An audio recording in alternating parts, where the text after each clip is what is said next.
এই পৃথিবী কেউ থাকবে না রে আব্বা ইমানদার নাফরমান অনুগত অবাধ্য কেউ না, কেউ না, কেউ না, কেউ না, কেউ না।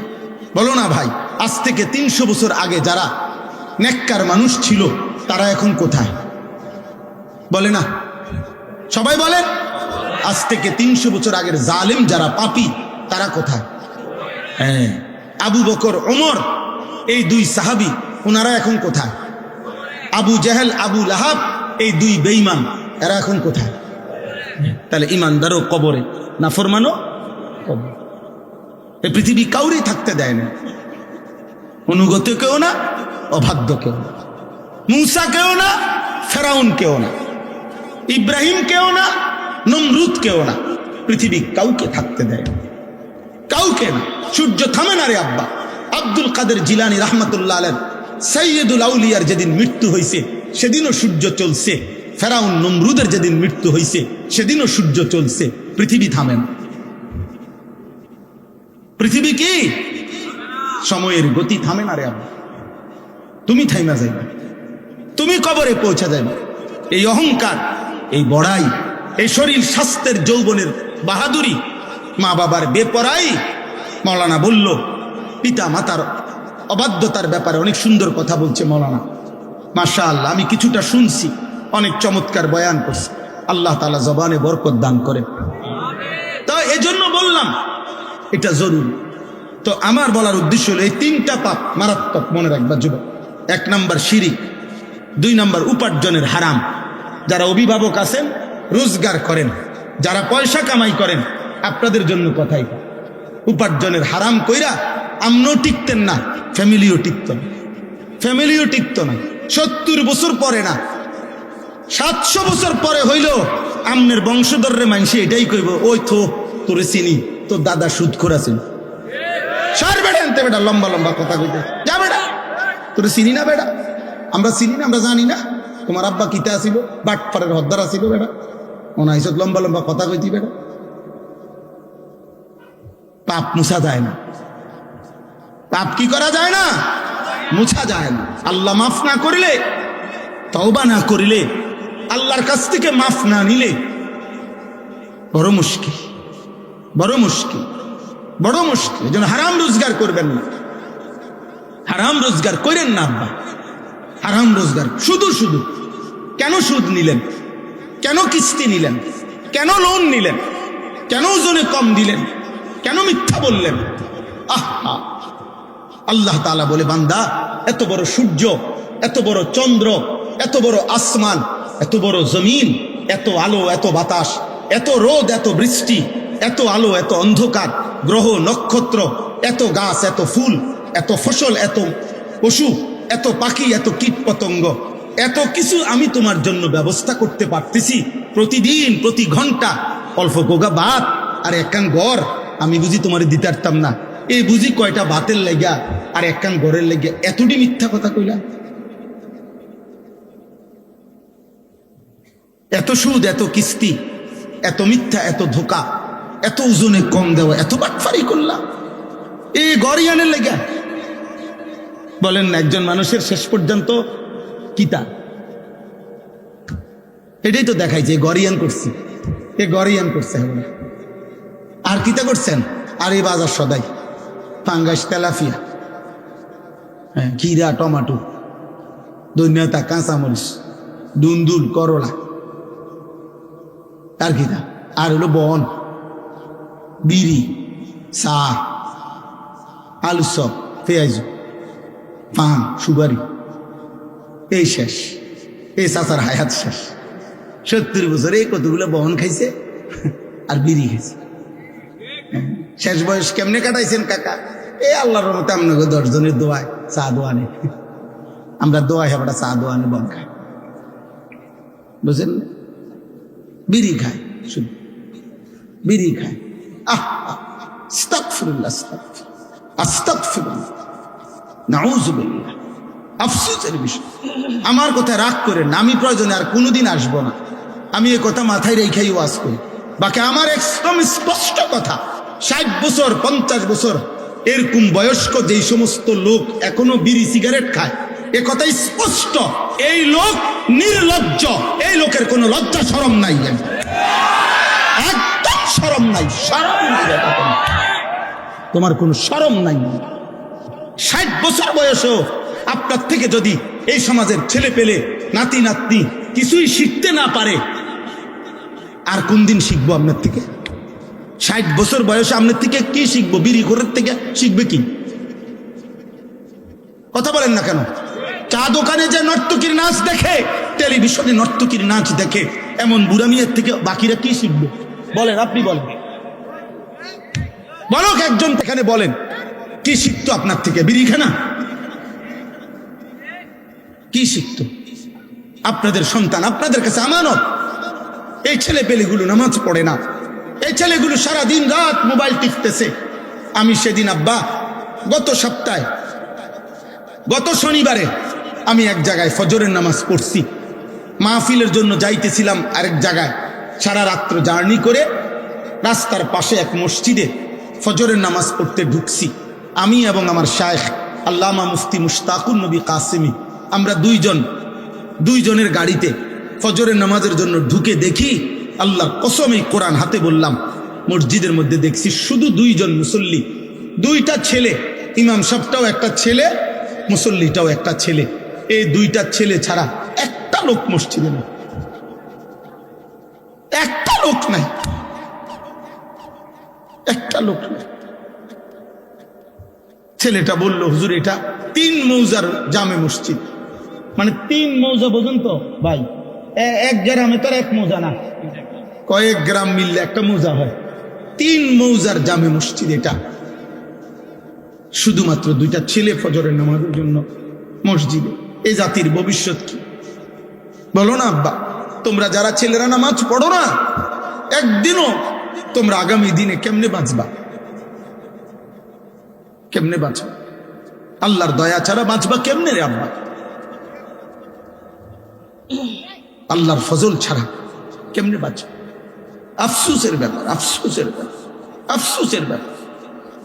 হযরত আব্দুল্লাহ ইবনে মাসউদ, আমি বিশুদ্ধ হাদিস বলতেছি, নবী সাল্লাল্লাহু আলাইহি সাল্লামের বিখ্যাত সাহাবী হযরত আব্দুল্লাহ ইবনে মাসউদ বলেন, লাম ইয়াতাখাল্লাফ আন্না, নবীজির জামানায় ফজরের নামাজে মসজিদের জামাতে, 5 ওয়াক্ত নামাজের জামাতে যারা উপস্থিত হতো না, অনুপস্থিত থাকতো, খোদার কসম সাহাবী বলেন আমরা তাদেরকে বুঝতাম কানা মুনাফিকান বাইয়িনুন নিফাক, এটা প্রকাশ্য মুনাফিক।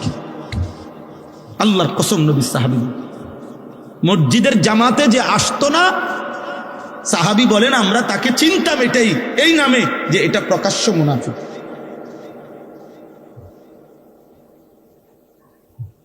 এই জন্য যুবক, মাশাআল্লাহ, এখানে লেখা আছে সপ্তগ্রামের সকল যুবক বৃন্দ সার্বিক সহযোগিতা।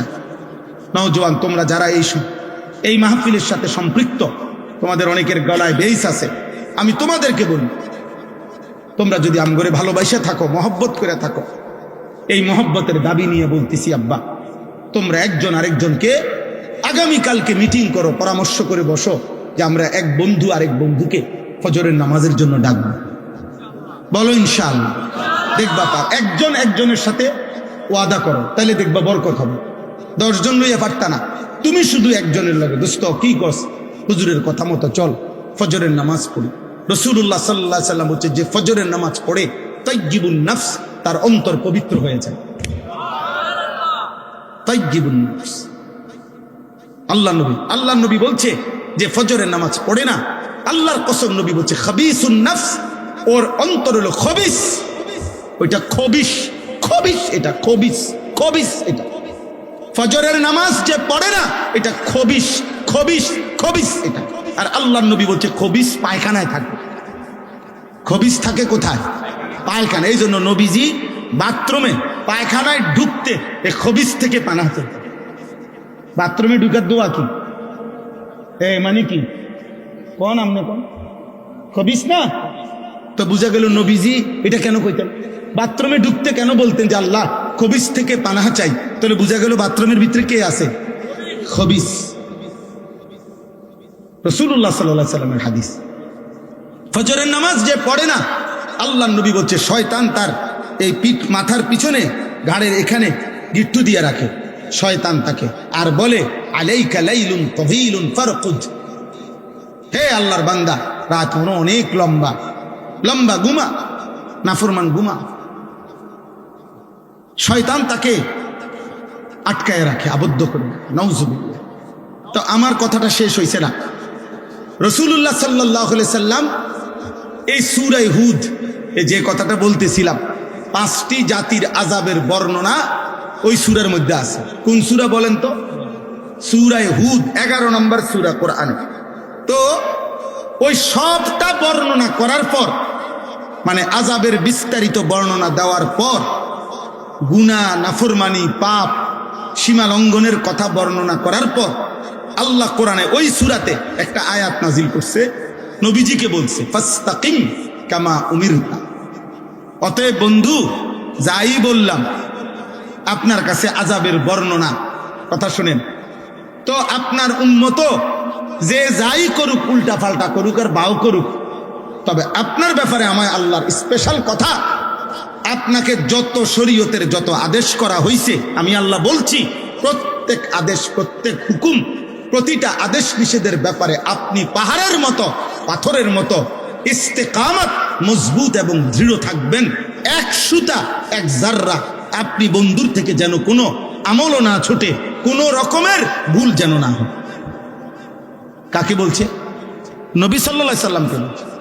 এর কয়দিন পরে, এই সূরা নাজিলের কিছুদিন পরে, আল্লাহ নবী সাল্লাল্লাহু আলাইহি সাল্লামের দাড়ি মুবারক সর্বপ্রথম 3টা বা 4টা, 2টা চুল দাড়ির সাদা হয়ে গেছে। হযরত আবু বকর সিদ্দিক রাদিয়াল্লাহু তাআলা আনহু বলছেন, ইয়া রাসূলুল্লাহ কাদ শাইয়াবতা, আপনি দেখি বুড়ো হয়ে যাচ্ছেন, আপনার তো চুল পাকা শুরু হয়ে গেছে, দাড়ি। তখন আব্বা নবী সাল্লাল্লাহু আলাইহি সাল্লাম বললেন, শাইয়াবাতনি হুদ ফাস্তাকিম কামা উমিরতা। আবু বকর, বিশ্বাস করো, সূরা হুদের আযাবের বর্ণনা আমারে বুড়া বানায় ফেলছে।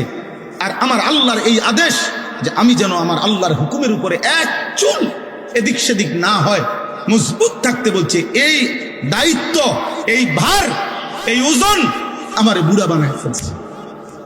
আমার কলিজার মধ্যে 24 ঘন্টার ভয় বিরাজ করছে। আহা, এই আযাবের যেই বর্ণনা আল্লাহ দিছে, আমার উম্মত যদি আবার নাফরমানি করে, আমার উম্মতের কি জানি হবে। আর আল্লাহ যে আমারে বলছে, আমার দ্বারাও যেন এক জাররা পরিমাণ আমল না ছুটে, দায়িত্ব পালনের এই কঠিন অনুভূতি আমি তো চেষ্টা করছি, তবু আমার আল্লাহর কথা মনে পড়লে, আল্লাহর কথা মনে পড়লে আমার শরীরে কাঁপ দিয়া ওঠে। এই জন্য আমার চুল পাকা শুরু হয়ে গেছে। তাহলে বলেন আব্বা, আপনাদের কাছে আমি যে আয়াতের একটু অংশ পড়ছি, আমার কথা আমি শেষ করে দিচ্ছি। আজকে একটি গুরুত্বপূর্ণ দিন গেছে, 10ই মুহররম, আশুরা, 1448 হিজরি, অত্যন্ত গুরুত্বপূর্ণ একটি মুবারকপূর্ণ মাস, মুহররম মাস। এই মুহররম মাসে আশুরার এই পবিত্র সময়ে আমল তো ছিল এই যে রাসূলুল্লাহ সাল্লাল্লাহু আলাইহি সাল্লাম রোজা রাখতেন, সাহাবায়ে কেরামকে রোজা রাখাইতেন। ইন্তেকালের পূর্বের বছর বলছেন, আগামী বছর থেকে আমি 2টি রোজা রাখবো, 9-10। পরের বছর নবী সাল্লাল্লাহু আলাইহি সাল্লাম ইন্তেকাল করছেন, কিন্তু সাহাবায়ে কেরাম আজীবন ওনারা এই মুহররমের 9 তারিখ, 10 তারিখ ওনারা রোজা রাখতেন রাসূলুল্লাহ সাল্লাল্লাহু আলাইহি সাল্লামের আমল হিসাবে। আলহামদুলিল্লাহ, আমরাও রাখছি, আজকেও রোজা রাখছি, গতকালকেও রোজা রাখছি। তাহলে প্রথম আমল হচ্ছে এইটা, মুহররমের এই 10ই মুহররমের প্রথম দায়িত্ব রোজা রাখা। মনে রাখবেন আব্বা, আমার কথায় কেউ রাগ হইয়েন না। আপনার কাছে আমারটা পছন্দ না হইলেও আপনি ভিন্ন কারো ব্যাখ্যা আপনার ভালো লাগলে আপনি সেইটা শুনলেন, কিন্তু আমারটা আমি বললাম কোরআন এবং সুন্নাহর মধ্যে বারবার এই কথা, কোরআন সুন্নায় প্রমাণিত কথা, যে কোন আল্লাহর কাছ থেকে কোনো নেয়ামত প্রাপ্ত হইলে নবীগণ, আউলিয়াগণ, সাহাবাগণ, আল্লাহর প্রিয় বান্দাগণ শুকর হিসাবে রোজা রাখতেন। আর আমরা শুকর হিসাবে আমরা বুঝি খিচুড়ি, আমরা বুঝি বিরিয়ানি, আমরা বুঝি খানা। আগো খানা, আরো খানা বাড়ায় দেয়। আমাদের সমস্ত আনন্দ কিংবা বেদনায় খানাটা হলো মুখ্য। মুখ্য আনন্দের মুহূর্তেও আনন্দের অভিব্যক্তি খানা, বেদনার মুহূর্তেও বাপ মরুক, মা মরুক, বউ মরুক, ফুত মরুক, বেদনা, দুঃখ ভারাক্রান্ত মানুষ, কিন্তু দায়িত্ব হইল খানা। খানা আমাদের বুঝ হলো এটা। আনন্দের মুহূর্ত আমরা বুঝে নিছি ভাতের থালা, বেদনার মুহূর্তেও আমরা বুঝে নিছি ভাতের থালা। এটা আমরা খুব বুঝছি, আমরা বুঝছি এটাই। বাকি কোরআন সুন্নাহর আলোকে আমরা এটা বুঝি নাই, আমরা এটা বুঝি নাই। আপনারা আপনাদের যেমনি বুঝছেন, আপনাদের বুঝে আপনারা আরেকবার ভাইবেন আমার কথাটা। আমি এই কথাটাই বললাম, আমার এই কথাটাই আপনাদেরকে বললাম। আরেকবার জিজ্ঞাসা করেন যে রাসূলুল্লাহ সাল্লাল্লাহু আলাইহি সাল্লাম কারো মৃত্যুতে, নবী সাল্লাল্লাহু আলাইহি সাল্লাম বাবা মা স্বজনের মৃত্যুতে নবীজি কি করতে বলছেন। আবার আবার শুনতে চেষ্টা করেন। কৃতজ্ঞতা স্বরূপ আল্লাহ নবী জিজ্ঞেস করছে মদিনার ইহুদিদেরকে, তোমরা কেন রোজা রাখো মুহররমের 10 তারিখ? সব হুজুররা মসজিদে মসজিদে এটা বয়ান করছে কিনা বলেন? প্রত্যেক হুজুররাই বলছে, সব মসজিদে এটা বয়ান হয়েছে। হযরত মুসা আলাইহিস সালাম ফেরাউনের কবল থেকে এই মুহররমের 10 তারিখ ওনার সঙ্গী সাথী নিয়ে নদী পার হয়ে আল্লাহ ওনাকে রক্ষা করছে।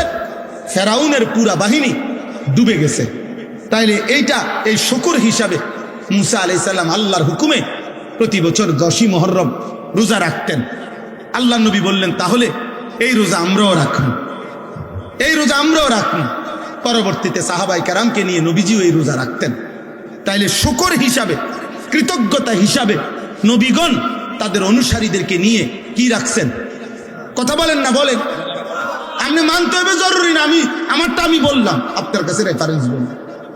রাসূলুল্লাহ সাল্লাল্লাহু আলাইহি সাল্লাম এ কথা সমস্ত আলেম স্বীকার করবে কোনো সন্দেহ ছাড়া। নবী সাল্লাল্লাহু আলাইহি সাল্লাম সোমবার দিন প্রত্যেক সপ্তাহে নবীজি সোমবারে রোজা রাখতেন। নবী সাল্লাল্লাহু আলাইহি সাল্লাম রোজা রাখতেন, এটা সব হাদিসে আছে। আল্লাহ নবীকে জিজ্ঞেস করছে, ইয়া রাসূলুল্লাহ, আপনি সোমবারে রোজা রাখেন কেন? নবী সাল্লাল্লাহু আলাইহি সাল্লাম বলেন, ফিহি বুলিতু, এই দিনে আমি জন্মগ্রহণ করেছি। আমার জন্মের খুশিতে, আমার জন্মের আনন্দে শুকর হিসাবে আমি প্রত্যেক সোমবারে রোজা রাখি। তাহলে আপনাদেরকে এটাও যদি ভুল বলে থাকি তো আপনি ফেলে দিয়েন, কোনো অসুবিধা নাই, আপনি বাদ দিয়ে দিয়েন।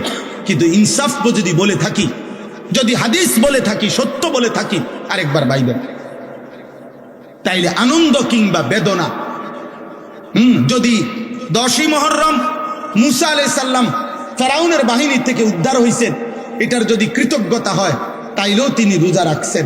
আর যদি ইমামে হুসাইন রাদিয়াল্লাহু তাআলা আনহুর কারবালার এই হৃদয় বিদারক কলিজা ছেঁড়া আহলে বাইতের শাহাদাত আর খুনের কথা যদি স্মরণ হয়, তাইলেও তো বিরানি আর ভাতের থালা হাতে উঠবার কথা না। বলেন মিয়া, ইনসাফ কি বলে? মিয়া, ইনসাফ কি বলে? ইনসাফ কি বলে? বলো না, ইনসাফ কি বলে? আমি করছেন আপনারা, আমার মানা নাই, কিন্তু আমার ওই জাকির বলছে, আগে শুনাইছে, আমি এরপরও কিছু বলি নাই, হজম করছি। কিন্তু আপনারা বলেন, আপনারা এই জরি লাগাইছেন কেন? বলেন।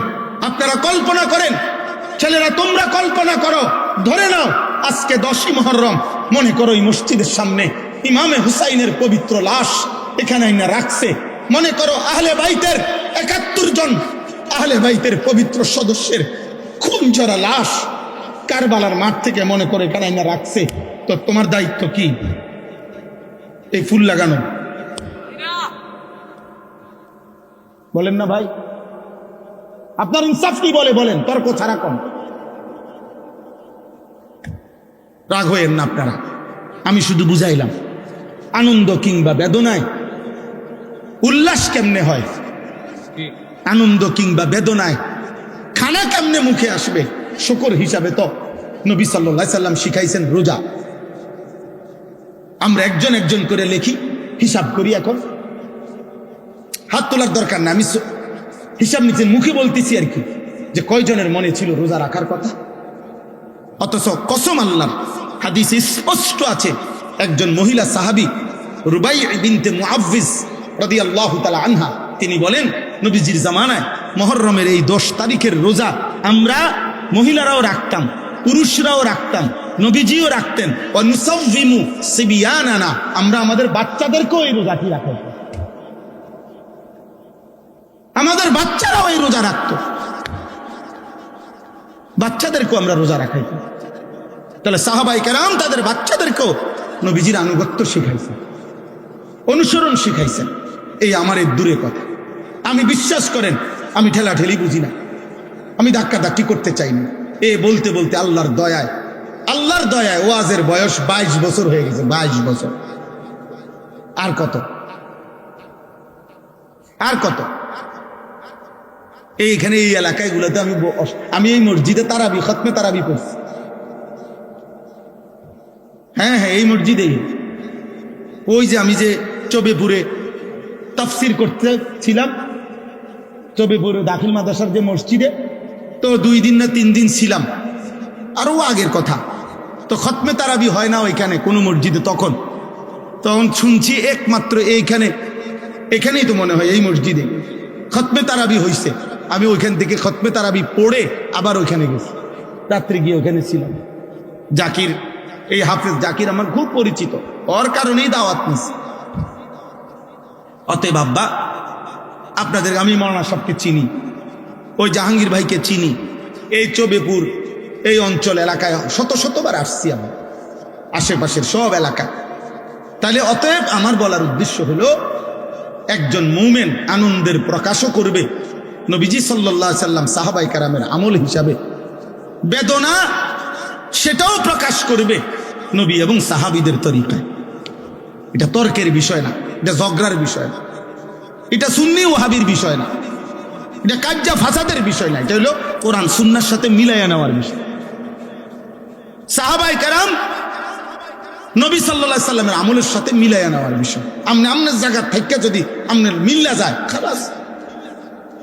কথা বোঝেন নাই? আমার কাছে আইতে হইব আমার তরিকায়, এটা তো মাকসাদ না। মাকসাদ হইল আপনি যেখানেই আছেন, যার কাছে আছেন, যেই পীর, যেই মুর্শিদে হোক, যেই আউলিয়ারই হোক, যেই দরবারি হোক, যেই খানকাই হোক, আপনি শুধু এতটুকু মনে রাখেন, ইবাদত কিংবা আমল, আনন্দ কিংবা বেদনা, সব অবস্থাতে সুখ কিংবা দুঃখ, আমাদের প্রত্যেক অবস্থার বহিঃপ্রকাশ রাসূলুল্লাহ সাল্লাল্লাহু আলাইহি সাল্লাম সাহাবায়ে কেরামের আমলের সাথে মিলানো উচিত। উচিত? কথা বলেন না কেন? উচিত। এই এদ্দুর আপনাদের বিবেকের কাছে বলে গেল, এদ্দুর আমাদের বিবেকের কাছে বলে গেল। মুহররমের উপলক্ষে ওমা ডেগে ডেগে খিচুড়ি, ডেগে ডেগে বিরিয়ানি, কি বুঝাইতে চাইছেন? না আমনি কোন ইমামে হুসাইনের শাহাদাত, ইমামে হুসাইন সেদিন, আরে যুবক শোনো আব্বা, সেদিন 10ই মুহররম কারবালার মাঠে সর্বশেষ ইয়াজিদের এই ঘৃণ্য বাহিনীর বিরুদ্ধে শেষ যখন 71 জন আহলে বাইত যখন শহীদ হয়ে গেল, ইমামে হুসাইন যখন একা আইসা দাঁড়াইছে, একা কারবালার প্রান্তরে, আমরা কিতাবে পড়ছি ইমামে হুসাইন সেদিন একা দাঁড়িয়ে তিনি যুদ্ধ যখন শুরু করছে, এরই সময়ে জোহরের নামাজের ওয়াক্ত হয়ে গেছে। ইমামে হুসাইন ওদের দিকে, শত্রু বাহিনীর দিকে তাকাইয়া, ইয়াজিদের বাহিনীর দিকে তাকিয়ে বলছে, তোমরা আমারে অল্প একটু সময় দাও, 10টা মিনিট সময় দাও, আমি আমার রবের সেজদা আদায় করব, জোহরের নামাজ আদায় করব। শিমার জিল জৌশান, যেই নাফরমান ইমামে হুসাইনকে শহীদ করছে, ওই শিমার জিল জৌশান, এই নাফরমান ওই পাশ থেকে চিৎকার দিয়া বলছে, হুসাইন তোকে নামাজ পড়তে দেব না জোহর, তার আগেই তোর কল্লা তোর দেহ থেকে আলাদা করে দেব। খোদার কসম, ইমামে হুসাইন তখন চিৎকার দিয়া বলছে, ঠিক আছে শিমার, তুই তোর কাজ কর, আমি আমার কাজ শুরু করলাম। আল্লাহু আকবার। উনি নামাজে দাঁড়ায় গেছে, বলছে ঠিক আছে, তুমি আমার কল্লা ফেলে দাও, আমি জান দেব, কিন্তু আমার রবের সেজদা দিয়ে দাও। ইমামে হুসাইন রাদিয়াল্লাহু তাআলা আনহু সেদিন রক্ত মাখা কারবালার প্রান্তরে জোহরের নামাজ আদায় করছে। আর তুমি নাফরমান, এক ওয়াক্ত নামাজ না পড়া, তুমি হুসাইন প্রেমিক আর আমি হুসাইনের দুশ্মন, আচ্ছা ঠিক আছে, ইনশাআল্লাহ হাসরের ময়দানে তোমার লগো আমার দেখা হবে ইনশাআল্লাহ। ইনশাআল্লাহ দেখা হবে, ইনশাআল্লাহ দেখা হবে ইনশাআল্লাহ। নবীর আশিককে, নবীর দুশমনকে ইনশাআল্লাহ আমল নামা তোমারও আছে, আমল নামা আমারও আছে, আছে না? ঠিক আছে। ফান্তাজিরু ইন্নী মাআকুম মিনাল মুনতাজিরিন, তোমরা অপেক্ষা করো, আমরা অপেক্ষা করি। দুনিয়া সবারই কম বেশ পেড়ে বাতে, দুনিয়া সবাই চলতে আছে, চলতেছে না সবাই? দুগা ভাত কদ্দুর ঘুম, দুনিয়া একভাবে না একভাবে পার হয়। সুখের রাতও ভোর হয়, দুঃখের রাতও ভোর হয়, বাসর রাতও ভোর হয়, ফাঁসির রাতও কি হয়? ভোর হয়। কোনো রাতই বাকি থাকে না, কোনো রাতই বাকি থাকে না। অনুগত অবাধ্য সবাই কবরে, সবাই কই? কথা বলেন না, শেষ কথা শেষ তো আমার। অনুগত অবাধ্য সবাই কোথায়? সবাই কবর। আল্লাহ বলছে, বান্দা 12টি মাস আমি নির্ধারণ করেছি, 4টি সম্মানিত মাস আমি নির্ধারণ করেছি। নবীজির জবানে নবীজি শুনাইছেন আল্লাহ তাআলা যে কয়টা মাসকে সম্মানিত করছেন, তন্মধ্যে একটি মাস হচ্ছে মুহররম। তন্মধ্যে একটি মাস কি? আল্লাহর কাছে সম্মানিত একটি মাস মুহররম। আল্লাহ কোরআনে বলছেন, ফালা তাজলিমু ফীহিন্না আনফুসাকুম, এইটাই আয়াত, সূরা তাওবার 36 নম্বর আয়াত। আল্লাহ বলছেন, বান্দা সম্মানিত পবিত্র মাসে তুমি বান্দার কাছে আমার অনুরোধ, কোনোভাবেই নিজের উপরে জুলুম করো না, পাপ করো না। প্রত্যেক গুনাই জুলুম, প্রত্যেক পাপই জুলুম। পাপ করো না, গুনাহ করো না, জুলুম করো না, নাফরমানি করো না। এই জন্য দোস্ত আমার, আজকে এই 10ই মুহররম আশুরা, এই পবিত্র দিনেও এটাই সবক। মুসা আলাইহিস সালাম সেদিন একথাই প্রমাণ করছেন 10ই মুহররমে, যে আল্লাহর উপরে যদি আস্থা থাকে, ইয়াকিন থাকে, তো পৃথিবী বিখ্যাত খোদা দাবিদার কাফের বেঈমানের হাত থেকেও আল্লাহ রক্ষা করেন। এটা আশুরার শিক্ষা। ইমামে হুসাইন সেদিন আশুরায় 10ই মুহররম কারবালার প্রান্তরে জান দিয়ে তিনি সেদিন বলে গেছিলেন, কতলে হুসাইন আসল মে মর গে জিত থা, ইসলাম জিন্দা হোতা হে হর কারবালা কে বাদ। তিনি সেদিন বললেন যে আজ আমি শহীদ হই নাই, রক্ত দিয়েছি আমি, মূলত মরে গেছে ইয়াজিদ, মূলত মৃত্যু হয়েছে ইয়াজিদের। হুসাইন মরে নাই, শহীদ মরে না। শহীদ কি মরে না, শহীদ মরে না, শহীদ মরে না। আল্লাহ তাআলা কোরআনে বলছে, ওয়ালা তাকুলু লিমান ইউকতালু ফি সাবিলিল্লাহ আমওয়াত বাল আহইয়া। শহীদ মরে না, শহীদ জীবিত। তো আল্লাহ তাআলা ইমামে হুসাইন সেদিন শাহাদাত বরণ করছে, এবং তিনি বলেছেন, এই বিশ্ববিখ্যাত কবি ভারতের আকবর এলাহাবাদী এই কবিতাটা বলছিলেন। তিনি বলছিলেন, হায় সেদিন হুসাইনের মৃত্যু হয় না, মূলত ইয়াজিদের মৃত্যু হয়েছে, জালেমের মৃত্যু হয়েছে সেদিন, ইনসাফের মৃত্যু হয় নাই। আর এ কথা ইমামে হুসাইন কিয়ামত পর্যন্তের জন্য বলে গেছে যে ইসলাম জিন্দা হোতা হে হর কারবালা কে বাদ। প্রতিবার রক্ত দিলে, প্রতিবার আল্লাহর জন্য জান বিলিয়ে দিলে, নতুন নতুন প্রতিবার ইসলাম জিন্দা হবে। অতএব মুসলমানের নওজোয়ান, চলো আল্লাহর জন্য লড়ি, দ্বীনের জন্য ভাবি, কালেমার জন্য ভাবি, ইসলামের জন্য ভাবি। বলো ইনশাআল্লাহ। যে জীবনে আল্লাহ নাই, যে জীবনে ইসলাম নাই, যে জীবনে সেজদা নাই, যে জীবনে কোরআন নাই, যে জীবনে কালিমা নাই, যে জীবনে আল্লাহর ভালোবাসা নাই, যে জীবনে মদিনার বন্ধুর ভালোবাসা নাই, সে জীবন জীবন না। ওই জীবন আর জানোয়ারের জীবন, ওই জীবন আর জানোয়ারের জিন্দেগি বরাবর। এই জন্য একটা ছেলেও যদি বুঝো, একজন, সব একসাথে বোঝে না, আমরা জানি, একজনও যদি বুঝো তো দয়া করে ইনশাআল্লাহ এই দোয়ার পূর্ব মুহূর্তে আমরা প্রত্যেকেই আজকে এই সিদ্ধান্ত নিলাম যে আমরা গুনাহ থেকে বাঁচবো ইনশাআল্লাহ, আল্লাহর ইবাদত করব ইনশাআল্লাহ। আর শুরুতে যে কথা বলছি আমি, প্রত্যেকে অনেক মাশাআল্লাহ অনেক রাত আপনারা বাবারা কষ্ট করছেন, আব্বা দাদা চাচা বাবা বুড়া জওয়ান নারী পুরুষ যুবক, তোমাদের সবার কাছে অনুরোধ, বাবা আপনাদের কাছেও, যার যার জায়গা থেকে সুবিধা মতো একটু একটু সময় করে হলেও কিছু না কিছু সময় দিন শিখেন, ওযু শিখেন, নামাজ শিখেন, সূরা কেরাত শিখেন, একটুই শিখেন। 10 মিনিটেই পড়েন, 5 মিনিটেই শিখেন। চারিদিকে মাদ্রাসা আছে, চারিদিকে হুজুর আছে, চারিদিকে আলেম ওলামা আছে। ফেলে দিয়েন না আমার এই কথা, একদিন আফসুস করবেন কবরে, সেদিন আর ফিরতে পারবেন না, সেদিন আর ফিরতে পারবেন। আল্লাহ আপনাদেরকে তৌফিক দান করেন। এই মাদ্রাসা আল্লাহ কবুল করে নেন, আল্লাহ মাদ্রাসা কবুল করে নেন। 6 জন ছাত্রকে পাগড়ি দেওয়া হয়েছে, আজকে দেখছেন হয়তো একটা পাগড়ি মাথায় দেওয়া হয়েছে। একদিন তারা যদি সত্যিকার হাফেজ, কোরআনের এই কোরআন যদি কলিজায় ধারণ করে আর এলেম আমলের সাথে যদি বাকি জীবন চালায়, ইনশাআল্লাহ দেখবেন এরা হাসরের ময়দানে বাদশা। এরা হাসরের ময়দানে কি? বাদশা, বাদশা, বাদশা। রব্বে করিম আরশে আজিমের মালিক আল্লাহ বলবে, বান্দা এদিকে আসো। হাফেজে কোরআনকে বলবে, ইকরা ওয়ারতাকি। কোরআনের হাফেজ, একটা একটা আয়াত তেলাওয়াত করো, জান্নাতের একটা একটা তালা উপরে উঠো। হাফেজে কোরআন জিজ্ঞেস করবে, মাওলা কতটুকু উপরে উঠাবো? আল্লাহ বলবেন স্বয়ংক্রিয়ভাবে, লিফটের সুইচ দেওয়া আছে, তুমি সুইচ টিপন লাগবে না। ফাইন্না মানজিলাতাকা ইনদা আখির আয়াতিন তাকরাউহা। তোমার তেলাওয়াত শেষ হবে যেখানে, তোমার বাসস্থান জান্নাতে, অবস্থান স্থল, তোমার রোম কামরা হবে সেখানে। তুমি পড়তে পড়তে শেষ করো। মিনাল জিন্নাতি ওয়ান নাস বলতে বলতে যত আয়াত হবে অত আয়াত উপরে তুমি। সুবহানাল্লাহ।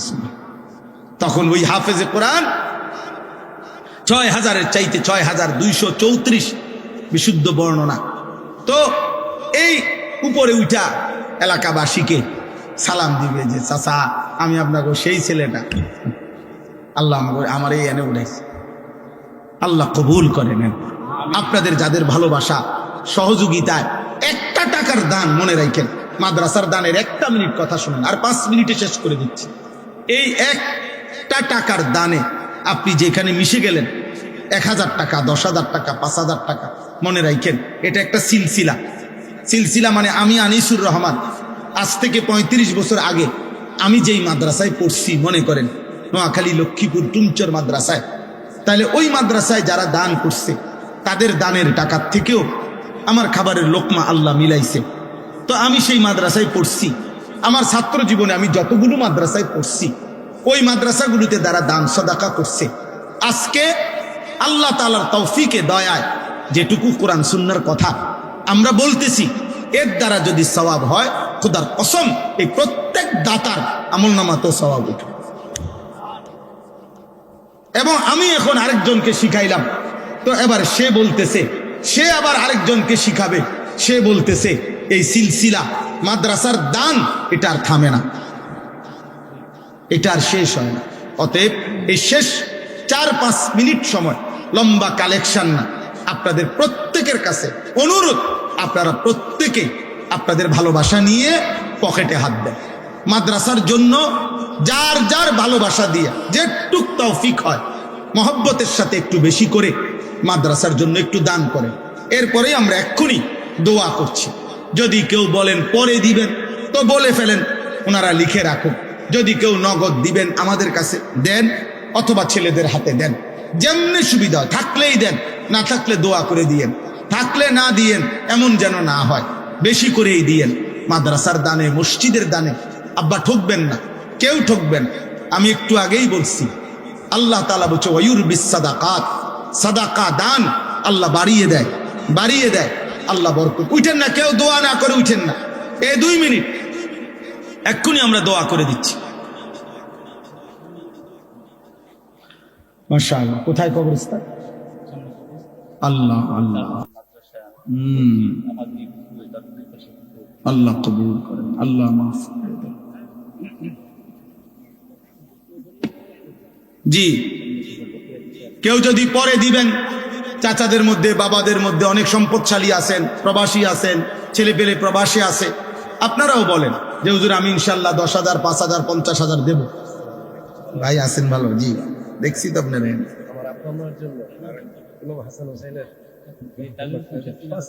মাশাআল্লাহ। আপনার নাম কি যেন? আব্দুস সামাদ ভাই। বাবা মার জন্য দোয়া চেয়েছেন। হ্যাঁ, ইমাম হাসান ইমাম হুসাইন রাদিয়াল্লাহু তাআলা আনহুমা, উনাদের রূহের মাগফিরাতের জন্য।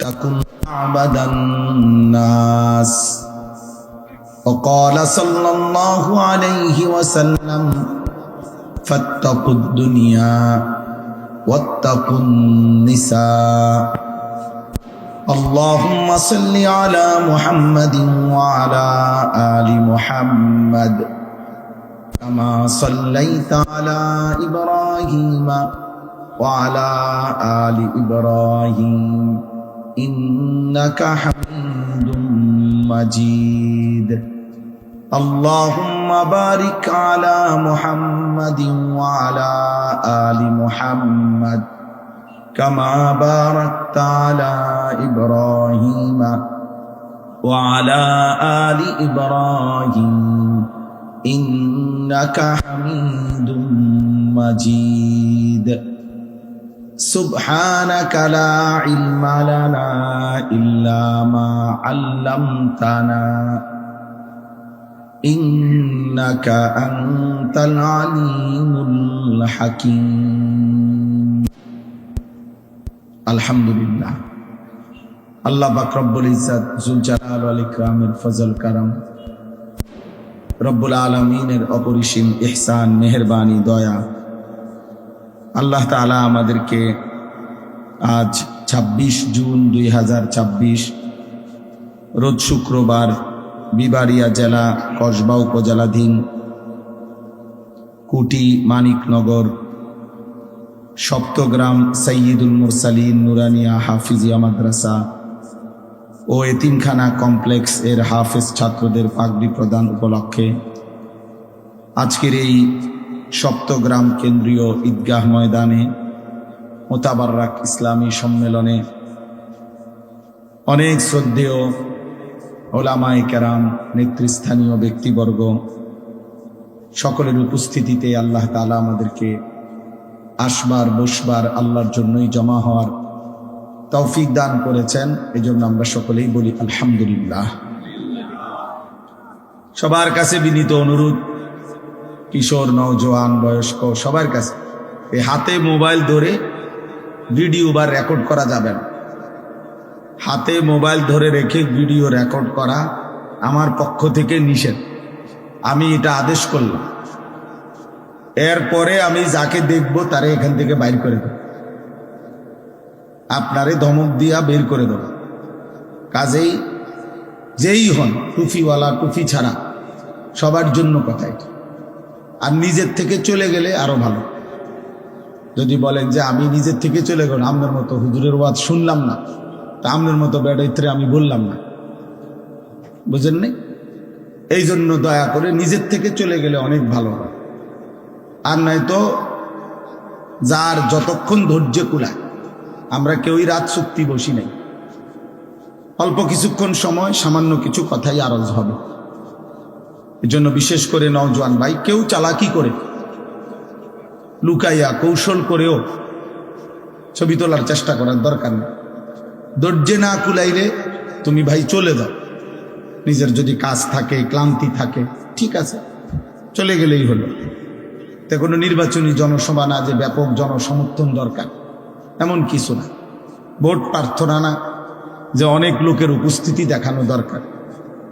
অতএব আল্লাহর জন্য বলা, একজন শুনলেও বলা উচিত, 1 লক্ষ শুনলেও বলা উচিত, এবং একজনের জন্য যেটুকু গুরুত্ব দেওয়া উচিত 1 লক্ষের জন্য ওটুকু গুরুত্ব দেওয়া উচিত।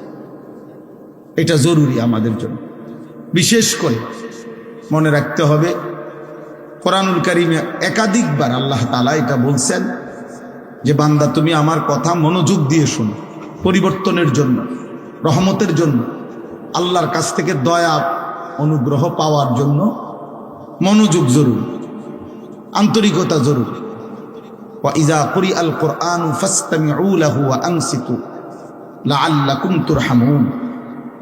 আল্লাহ তাআলা বলেন, যখন কোরআন পড়া হয় তোমরা মনোযোগ দিয়ে শোনো এবং চুপ থাকো। এই 2টা আদেশ করছেন, লাআল্লাকুম তুরহামুন, এতে অবশ্যই তোমাদের উপরে রহমত বর্ষিত হবে। তাহলে আল্লাহর ওয়াদা, যে আমার যে বান্দা মনোযোগ দিয়ে শুনবে এবং চুপ থাকবে, আমি তার উপরে রহমত নাজিল করব। আর রহমত মানে তাফসীরের মধ্যে আছে আল্লাহ তাআলা তাকে আল্লাহর কথার উপরে আমলের তৌফিক দিবে। এই তৌফিক পাওয়া, আমলের তৌফিক হওয়া, এটাই রহমত। তো এই জন্য আল্লাহর কথা মনোযোগ দিয়ে শুনতাম। হযরত মূসা আলাইহিস সালামকে আল্লাহ তাআলা তুর পাহাড়ে প্রথম দিন বলছিলেন, ওয়া আনা আখতারতুকা ফাসতামি' লিমা ইউহা। মূসা, আমি আল্লাহই তোমাকে কথা বলার জন্য, আমার কথা শুনবার জন্য আমি বাছাই করেছি, অতএব ফাসতামি', তোমার উপরে যে ওহী আসতেছে আমির আল্লাহর পক্ষ থেকে যে কথা, সেটা মনোযোগ দিয়ে শোনো, মনোযোগ দিয়ে শোনো। আল্লাহর আদেশ, ওয়ালাউ আলিমাল্লাহু ফীহিম খায়রান লাআসমাআহুম। আল্লাহ তাআলা বলেন, আমার বান্দার মধ্যে যদি আমি কল্যাণের প্রতি আগ্রহ দেখতাম, নেকির প্রতি আগ্রহ দেখতাম, আমার কথার প্রতি আন্তরিকতা দেখতাম, তার মধ্যে আসলে খায়রের মানসিকতা, ভালো কাজের, ভালো কিছু করার, নেক কাজ করার মানসিকতা যদি আমি দেখতাম, তো আল্লাহ বলে লাআসমাআহুম, আমি আল্লাহই আমার বান্দার কানে পৌঁছায় দিতাম। অর্থাৎ আমি দেখতেছি তার ভিতরে কোনো মানসিকতাই নাই শুনবার, গ্রহণ করার। এই ফালতু মানুষের শুনানোর কি দরকার? এত বাজে মানুষের শুনানো কি দরকার? এই জন্য আমি একদম প্রত্যেক দিন এইটা কিছুক্ষণ বলি, আমার এটা অভ্যাস যে আল্লাহর কথা মনোযোগ দিয়ে শুনতাম, নাই তো পরিবর্তন হয়, মাতবুরি করলে হয় না। এলেম, কোরআন সুন্নাহর এলেম শতভাগ বিনয়ের সাথে গ্রহণ করতে হবে। আশ্চর্য হবেন আপনারা, বুঝবেন সবাই। প্রথম যেদিন আল্লাহ তাআলা আদম আলাইহিস সালামকে সৃষ্টি করে ৬০ হাত লম্বা তৈরি করে রূহ দিলেন, আদমকে রূহ দিলেন, একেবারে বিশুদ্ধ হাদিসের মধ্যে আছে। তো আল্লাহ তাআলা প্রথম দিন আদম আলাইহিস সালামকে দিয়ে প্রথম কি কাজ করাইলেন, কি করাইলেন আদমকে দিয়ে? প্রথম কি করছে? হাদিসের মধ্যে আছে, একটু দূরে একদল ফেরেশতা বসা ছিল। তো এই প্রথম, সর্বপ্রথম রুহু দেওয়ার পর আল্লাহ তাআলা আদম আলাইহিস সালামকে বললেন, ইযহাব ফাসাল্লিম আলা উলাইকা নাফার ফাসতামি' লিমা ইউহাইয়ুনাকা। তুমি এখান থেকে উঠো, হেঁটে পায়ে হাইটা ওইখানে যাও, ওই যে ফেরেশতারা বসা সেখানে গিয়ে যাও, গিয়ে তাদেরকে সালাম দাও। সালামের বাক্য আল্লাহ শিখাই দিছেন। তো এই সালাম দিবার পর তুমি শুনবা মনোযোগ দিয়া যে উনারা জবাবে কি বলে ফেরেশতারা। অতঃপর ফেরেশতারা যেটা বলবে, এই তোমার আর তাদের এই কথা, সালাম, এটাই হবে কিয়ামত পর্যন্ত তুমি এবং তোমার আদম সন্তানদের পরস্পরের সাক্ষাতের প্রথম সম্বোধন। তো আদম আলাইহিস সালাম ওনাদের কাছে গেলেন, সেখানে গিয়ে সালাম দিলেন। ওনারা ওয়ালাইকুমুস সালাম ওয়া রাহমাতুল্লাহ এটা বললেন। আদম আলাইহিস সালাম শিখলেন যে সালামের পদ্ধতি, পরস্পরের সাক্ষাতে সম্বোধনে কি বলতে হবে প্রথম, এইটা শিখলেন। তো তাফসীরে আছে, কিতাবের মধ্যে আছে, মুহাদ্দিসিন উলামায়ে কেরাম বলেন যে এই প্রথম দিন আল্লাহ তাআলা আদমকে দিয়ে শিখায় দিলেন যে এই এলেম, এই যে এটা শিখা, যে সালাম শিখা, এটা একটা এলেম কিনা? কথা বলেন না। আল্লাহ তাআলা বুঝাইলেন যে প্রথম দিন আদম, এলেম এত বড় নিয়ামত যে এলেমের জন্য এই জাগাত থাইকা হবে না, তুমি ওখানে যাইয়া হাঁটো, যাও ওখানে যাও, গিয়ে শিখে আসো, এটুকু কষ্ট সহ্য করে এরপরে এলেম শিখো। প্রথম দিন শিখাইছেন আল্লাহ তাআলা যে এলেমের জন্য কষ্ট করতে হয়। এলেম তোমার কাছে আসে না, তোমাকে এলেমের কাছে যাইতে হবে, তোমাকে যাইতে হবে এলেমের কাছে। অথচ সেজদার টাইম হয়েছে, আর ফেরেশতাদেরকে বলছে তোমরা আদমকে সেজদা করো, কিন্তু এলেমের টাইম হয়েছে আর আদমকে বলছে তুমি ফেরেশতাদের কাছে যাও। কথা বুঝেন নাই? তাহলে এলেম দাম, এলেম সব কিছুর চাইতে দাম, কোরআন সুন্নাহর ইলম। এই জন্য আব্বা, আমরা কিংবা মাদ্রাসার ছাত্র হোক আর আপনারা হোক, মসজিদের শ্রোতা হোক আর ওয়াজ মাহফিলের শ্রোতা হোক, 1 ঘন্টার জন্য হোক আর 12 বছরের জন্য হোক, আপনি আমি সবাই কোরআন সুন্নাহর ইলম জ্ঞান অর্জনের জন্য কষ্ট স্বীকার করতে হবে, কষ্ট স্বীকার করতে হবে। এই জন্য আল্লাহ তাআলা এটা প্রথম দিন শিখাইছেন। হযরত মূসা আলাইহিস সালাম, হযরত খাজির, যাকে খিজির বলেন আপনারা, খাদির আলাইহিস সালাম মূল শব্দটা, উনার কাছে 3টা জিনিসের এলেম শিখার জন্য 3টে জিনিস শিখছে। লম্বা পথ উনার সাথে সফর করতে হয়েছে, দীর্ঘ পথ সফর করে 3টা জিনিস শিখছে। একটা, আপনার নৌকা চলার পথে উনি ছিদ্র করে ফেলছে হযরত খাজির। মূসা আলাইহিস সালাম বোঝে নাই কেন ছিদ্র করল। চলার পথে একটা বাচ্চা ছেলেকে হত্যা করে ফেলছে। মূসা আলাইহিস সালাম বোঝে নাই ছেলেটাকে কেন হত্যা করল। আরো দূর যাওয়ার পরে একটা এলাকায় গিয়া ওই এলাকার একটা দেওয়াল কাঠ হয়ে গেছে, এই দেওয়ালটা খাজির আলাইহিস সালাম সোজা করে দিছে। মূসা আলাইহিস সালাম বোঝে নাই। 3টা জিনিস দেখছেন, একটাও তিনি বোঝেন নাই। তো পরবর্তীতে খাজির আলাইহিস সালাম 3টাই ব্যাখ্যা করে, কোরআনে আছে সব, সূরা কাহাফের মধ্যে উনি এটা বুঝাইয়া দিছেন। তো আল্লাহ তাআলা শিখাইছেন, মূসা তোমার চাইতেও জমিনে বেশি ইলম রাখে আমার বান্দা এমন আছে, তোমারে দেখাইলাম। এবং এই 3টে জিনিস জানার জন্য তিনি লম্বা পথ সফর করছেন। হাল আত্তাবিউকা আলা আন তুআল্লিমানি মিম্মা উল্লিমতা রুশদা। কোরআনে আছে মূসা আলাইহিস সালাম ওই খাজির আলাইহিস সালামের কাছে গিয়ে বলছে, কেন আসছেন? খাজির মানে এই খিজির যাকে বলেন আপনারা, উনি জিজ্ঞেস করছে আমার কাছে কেন আসছেন? বলছে, আমি আপনার সঙ্গী হিসাবে কিছু সময় থাকতে চাই, আপনার কাছ থেকে ইলম অর্জন করতে চাই, ইলম অর্জন করতে চাই। আব্বা, দিন শিখতে হয়, ইলম শিখতে হয়, কোরআন সুন্নাহ শিখতে হয়, আমল শিখতে হয়, ইসলামের যাবতীয় আমল শিখে নিতে হয়। এটাই ছিল নিয়ম। আজ আমরা অনেকটাই খামখেয়ালি হওয়ার কারণে আমাদের মন মতোই আমরা অনেকেই আমল করি। 40 বছরেও চাচা জানে না অজুটা আসলে সুন্নত মোতাবেক হচ্ছে কিনা, উনি যে একটু যাচাই করে নিবে এই মানসিকতাও নেই। 60 বছরের বুড়া চাচা এমন অগণিত আছে যাদের সূরা কেরাত, দোয়া, কালাম অশুদ্ধ, কিন্তু একটা বার এই কথা বিবেকেও আসে না যে আমি তো একটু চেষ্টা করলে পারি, শিখতে পারতাম না। পাত্তাই দেয় না এটা। এই পান খায়, বন খায়, গপ মারে, মন মতো নামাজ পড়ে, মন মতো উজু করে, নিজের মতো করে 4 রাকাত সুন্নত পড়ে ফেলছে 1 মিনিটে, 1.5 মিনিটে। কি পড়ে না পড়ে। একদিন আমি আপনার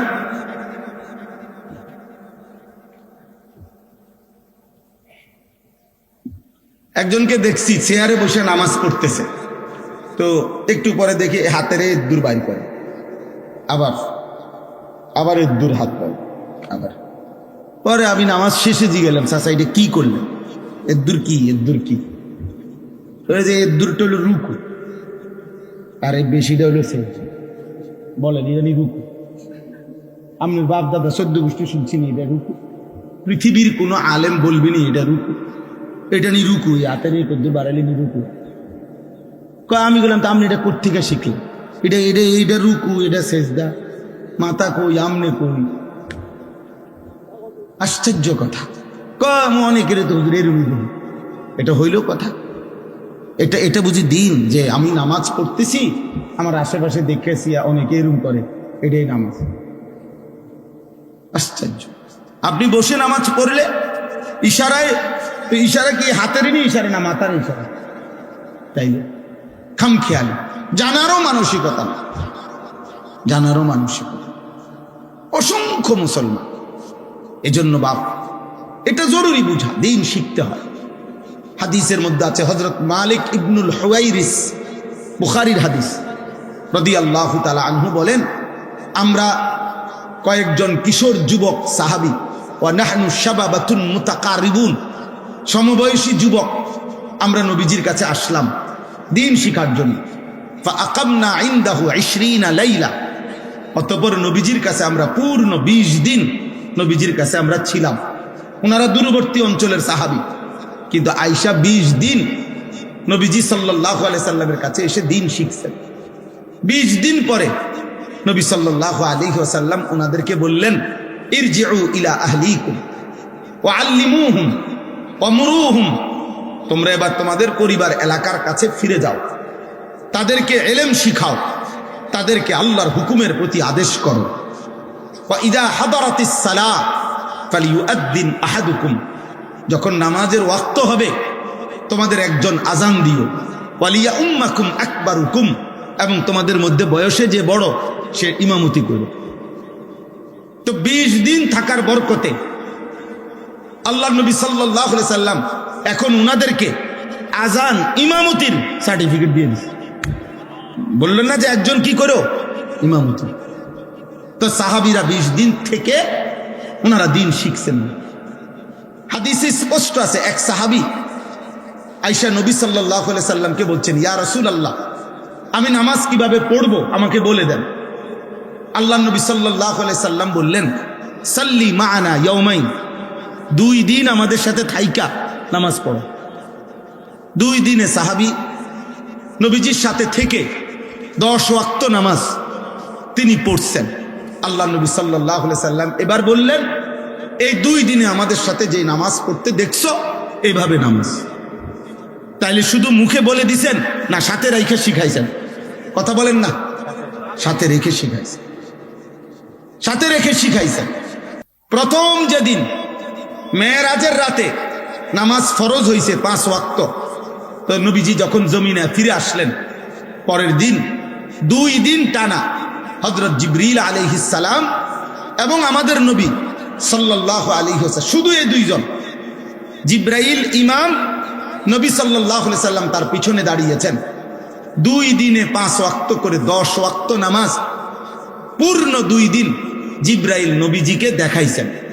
দেখানোর পরে জিবরাইল বলছেন, ইয়া রাসূলুল্লাহ, এই 2 দিন কেন পড়াইলাম? প্রথম দিন প্রত্যেক ওয়াক্ত নামাজের আউয়াল ওয়াক্ত শুরুর সময়ে আদায় করে দেখাইছে। দ্বিতীয় দিন 5 ওয়াক্ত নামাজের শেষ টাইমের আগ মুহূর্তে নামাজ পড়ে দেখাইছি। এ আপনার জন্য স্বাভাবিক, আপনি এবং আপনার উম্মতের জন্য স্বাভাবিক নামাজের টাইম। এ আমি যে 2 পাশ দেখাইলাম তার মাঝামাঝিটা, মাঝামাঝি সময়ে কি করে নেবেন, নামাজগুলো পড়বেন।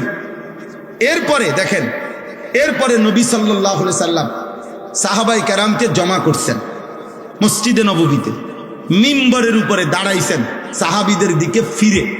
মিম্বর বোঝেন তো কি? মিম্বর কি?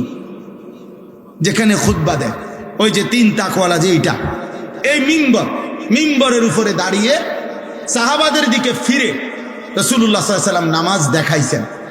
রুকু সেজদার সময় নিচে নামে সেজদা দিছেন। এরপরে সালাম ফিরায় দেখাইয়া এরপরে নবীজি বললেন, সাল্লু কামা রাআইতুমুনি উসাল্লি, এই যে তোমরা যেভাবে আমাকে নামাজ পড়তে দেখলা, এখন থেকে তোমরা এভাবে নামাজ আদায় করো। এরপরে সাহাবায়ে কেরামকে নিয়ে আনুষ্ঠানিকভাবে নবী সাল্লাল্লাহু আলাইহি সাল্লাম নামাজ পড়া শুরু করছেন। তাহলে নিজে আগে জিবরাইল থেকে 2 দিন বুঝে নিছেন, আবার সাহাবায়ে কেরামকে হাতে কলমে প্র্যাকটিক্যাল বুঝাইয়া দিছেন। এরপরে নিজে সাহাবাদেরকে নিয়ে আদায় করছেন। তাইলে আমাদের উচিত আব্বা দিন শিখা দরকার। আপনি হয়তো বলে, হুজুর আমি নামাজ পারি না, আপনার পারার মধ্যে এখনো ভুল আছে। মনে রাখবেন, কোরআনুল কারীমের মধ্যে আছে, একজন ইমানদার বান্দার আমলের ক্ষেত্রে, প্রত্যেক আমলের ক্ষেত্রে আল্লাহর চাওয়া কি? শুধু আমল না, বরং আল্লাহর চাওয়া হলো আহসানে আমল, লিয়াবলুয়াকুম আইয়ুকুম আহসানু আমালা। আল্লাহ তাআলা বলেন, বান্দা আমি শুধু আমল চাচ্ছি না, আমি চাচ্ছি প্রতিটা আমল সর্বোচ্চ সুন্দর হোক, সেটা চাচ্ছি। শুধু কি চাচ্ছি না বলেন না, শুধু আমল না, শুধু আমল না, কোন রকম জোরাতালির নামাজ না, কোন রকম জিকির না, কোন রকম নামাজ না, কোন রকম তেলাওয়াত না, কোনো রকম ইসলামে অনুমোদিত নয়। ইসলামে কোনো রকম বলতে কিছু নাই, আপাতত বলতে ইসলামে কোনো বিধান নাই। সব বিধানই পূর্ণাঙ্গ, সব বিধানই কি পূর্ণাঙ্গ, পূর্ণাঙ্গ। আপাতত কোনো রকম বলতে কিছু নেই। তাইলে প্রত্যেক মুসলমান প্রতিনিয়ত আহসান, আরো সুন্দর করা, এই মানসিকতা থাকা, এটা আল্লাহ তাআলার পক্ষ থেকে আমাদের জন্য চাওয়া।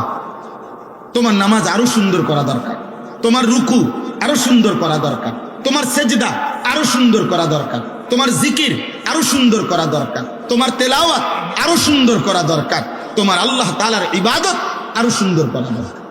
আহসান আহসান আহসান, আরো সুন্দর।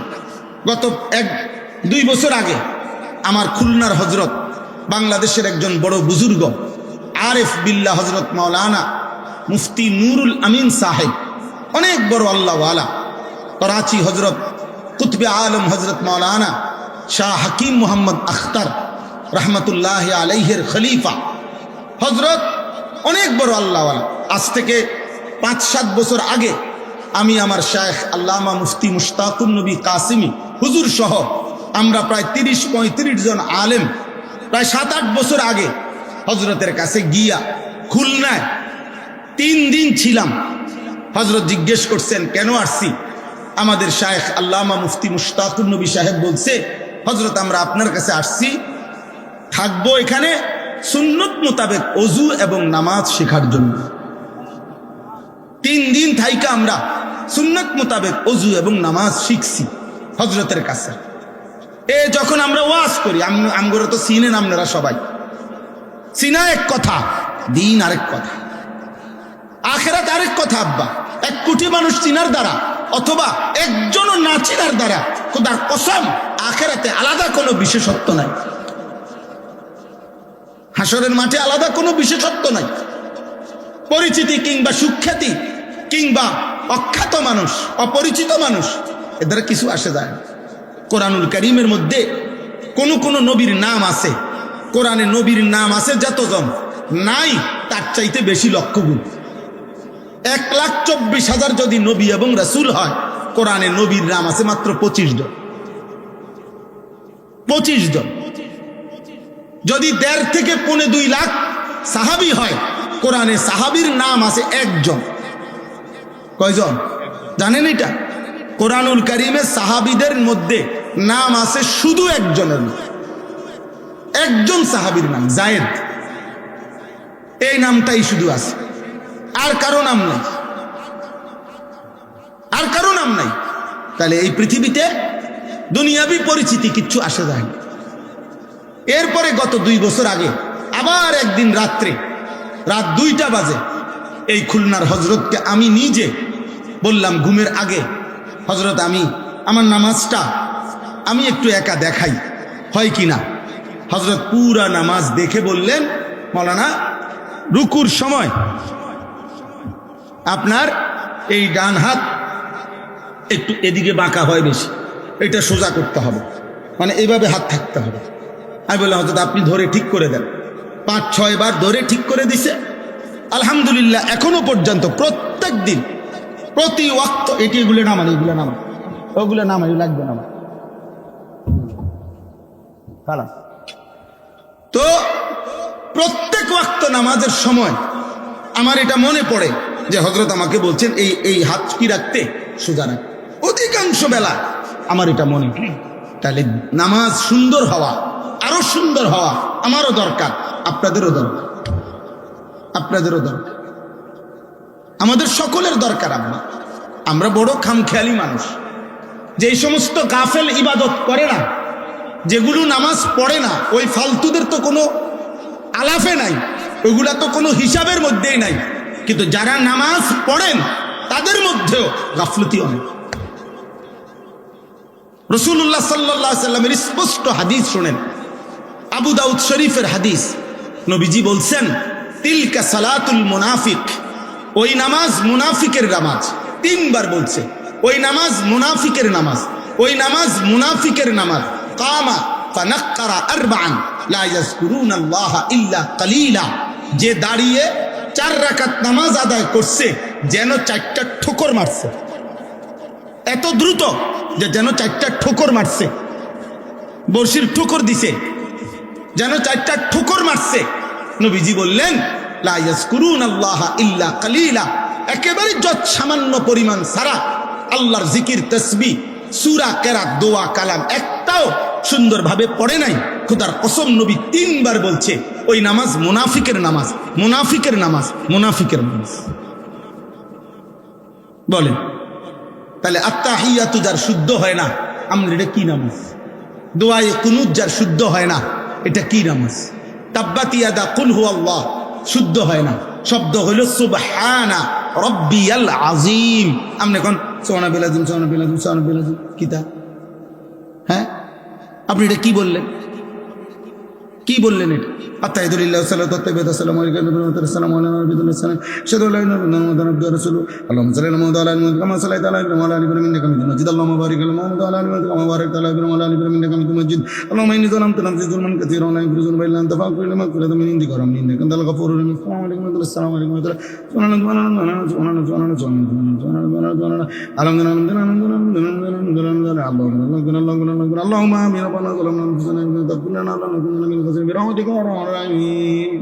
খালাস, কুল্লু খালাস, কুল্লু খালাস।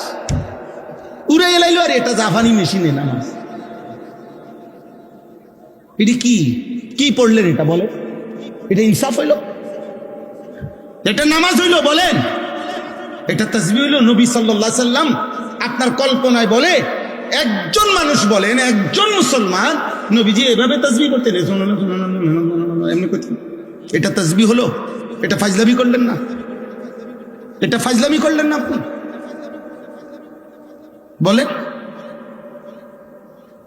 এই জন্য আব্বা আগে নামাজিদেরকে বললাম, যারা নামাজ পড়েন আপনাদেরকে বললাম, আপনাদের নামাজ আরো সুন্দর হওয়া দরকার।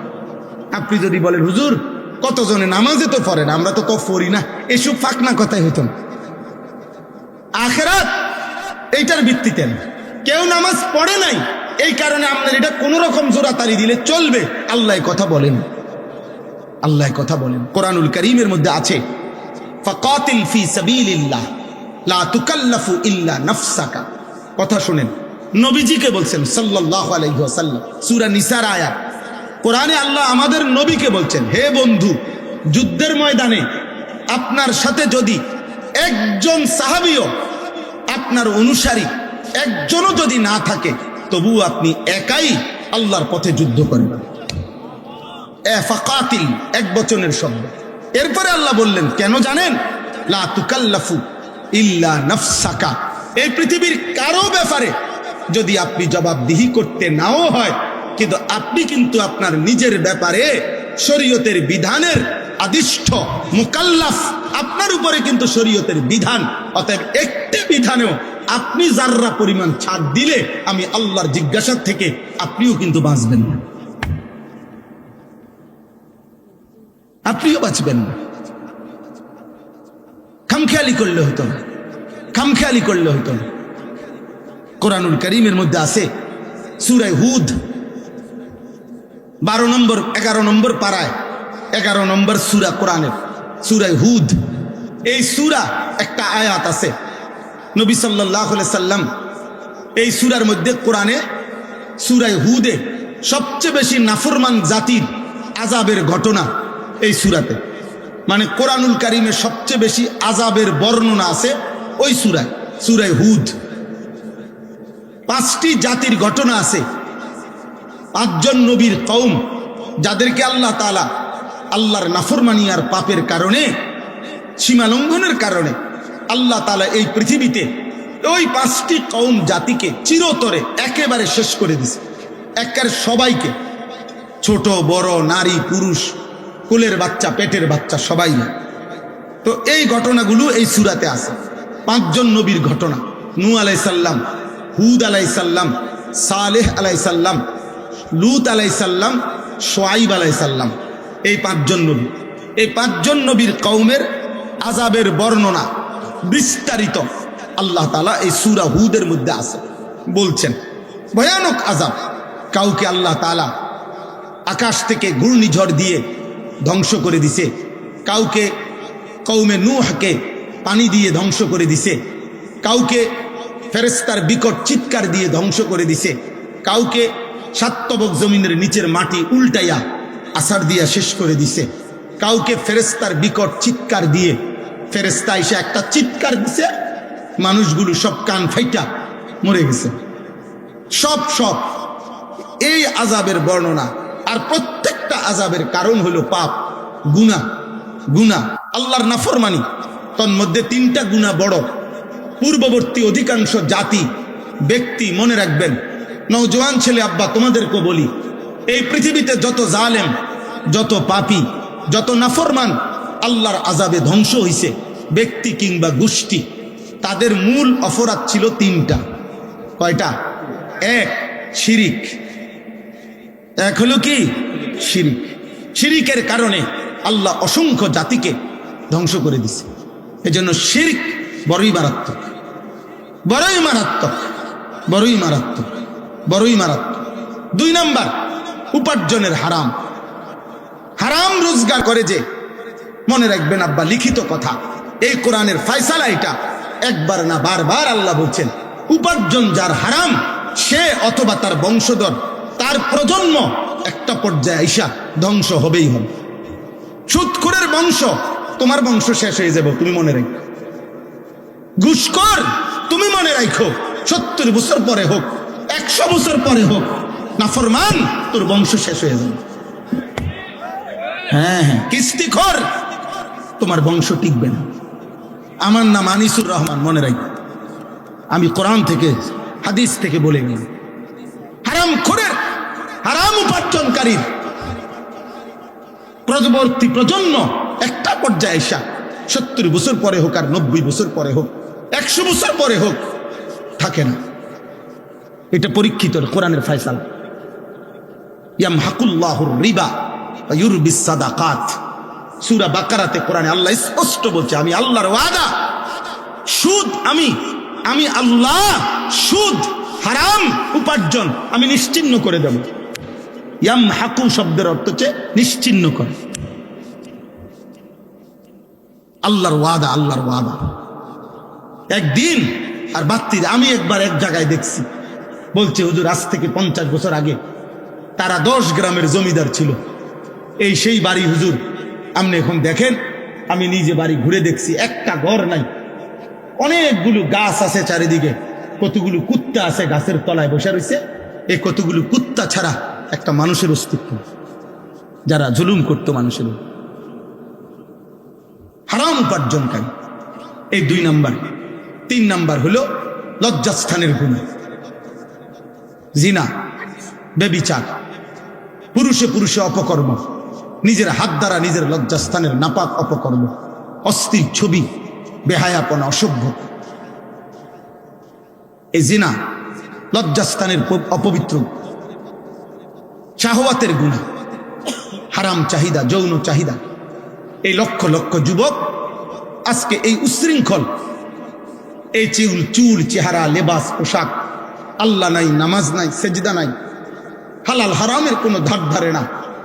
এক একটা মোবাইল, নারীর আকর্ষণ, অশ্লীল ছবি, উলঙ্গ নাচ, হাজারো যুবককে কুকুর শুকরের চাইতে নিকৃষ্ট বানায় গেছে। কলিজার ভিতরে, চেহারার ভিতরে আল্লাহ রসুলের কোনো চিহ্ন নেই, ইমানের কোনো চিহ্ন নাই। কতদিন হয় নামাজ পড়ে না, জানে না, কত রাত আল্লাহকে সেজদা দেয় না। আমার মনে পড়ে নবী সাল্লাল্লাহু আলাইহি সাল্লাম হাসরের ময়দানে আব্বা জিজ্ঞেস করবে, উম্মত 365 দিন, খোদার 1 বছরে মসজিদের মুয়াজ্জিন তোরে কোনোদিন ফজরের নামাজের জন্য জাগাইতে পারলো না, আর ফুটবল মাঠের রেফারি রাত 4টা বাজে কেমনে তোমারে জাগায় দিল? ফুটবলের রেফারি কেমনে তোমারে রাতের 4টা বাজে ঘুম থেকে জাগাইলো কেমনে? আর আমার মসজিদের মুয়াজ্জিন কেন 365 দিনে, 1 বছরে একদিনও, প্রতিদিন সে ডাকছে আসসালাতু খায়রুম মিনান নাওম, কিন্তু এই নাফরমানকে এই নিকৃষ্ট নাফরমানকে একটা দিন উঠাইতে পারলেন।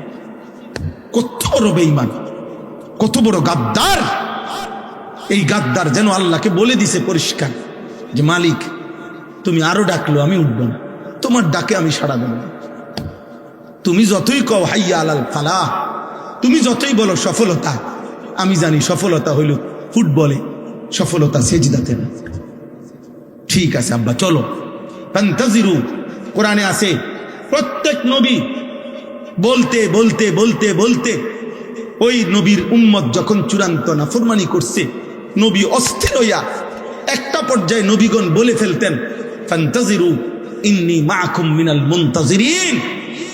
এক সময় নবী বলে তো, হে আমার জাতি ঠিক আছে, কোনোভাবেই শুনলা না তো ঠিক আছে, আল্লাহর আযাবের জন্য চলো, তোমরাও অপেক্ষা করো আমি অপেক্ষা করো, দেখা যাক মালিকের কি ফয়সালা, মালিকের কি ফয়সালা।